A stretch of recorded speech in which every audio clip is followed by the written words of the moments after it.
নমস্কাৰ বাইদেউ, আপোনাৰ নামটো জনাব। মোৰ নাম সুস্মিতা শৰ্মা ভাৰ্গৱ।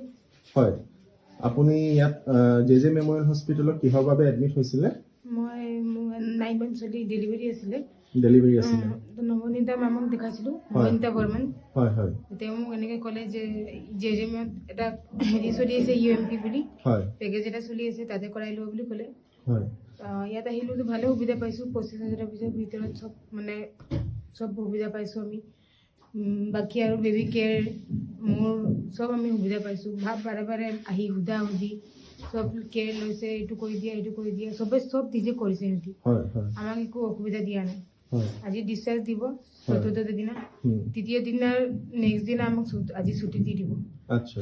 বাকী এনে এক্সট্ৰা খৰচ নাই লগা, 25,000 ভিতৰতে লাগিছে। এনেই অলপ চলপ ধৰক মেডিচিন 300-400 এইবোৰতো চব জেগাতে লাগে। বাকী এনেই মোৰ বেবী চব কেয়াৰ লোৱা, চব টেষ্ট যিমান টেষ্ট থাকে চব 25,000 ভিতৰতে হৈছে। তাৰ ভিতৰতে হৈ গৈছে নহয় না? ভালে পাইছোঁ আমি পেকেজটো। ভাল লাগিলে শুনি পেলাই। আপুনি আৰু আপোনাৰ দৰে যি ধৰক মাতৃ হ'বলগীয়া আছে, আশা কৰি আছে, তেনেকুৱাক আপুনি কি আহ্বান কৰিব এই পেকেজটো লাভ উঠাবলৈ? আমি জনাম ভাল বুলি, যিটো আমি সুবিধা পাইছোঁ সিহঁতি পাবই নিশ্চয়। আমি জনাম যে আপোনালোকে যাওক, তাতে কৰক। এখন ব্যক্তিগত নাৰ্ছিং হোমত কৰোৱা চবৰে আশা এটা থাকে, কিন্তু চব জেগাত মানুহে নোৱাৰে।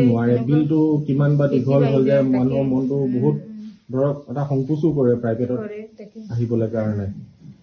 ইয়াত সেইটো এমাউণ্টৰ ভিতৰত যে হৈ গৈছে ভাল লাগিলে শুনি, সেইকাৰণে আমি আহিছিলোঁ। 25,000 টকাৰ ভিতৰত আপোনাৰ ডাক্তৰ খৰচ, OT, লেব টেষ্ট চব সোমাই আছে। বেবী জণ্ডিছ টেষ্ট হওক, কিবা টেষ্ট চব সোমাই আছে। এইটো আমাৰ পৰা নাই খোজে বৰ্তমান। ঠিক আছে, আপোনালৈ বহুত বহুত শুভেচ্ছা থাকিল। নতুন এটা জীৱন আগবঢ়াবলৈ গৈ আছে।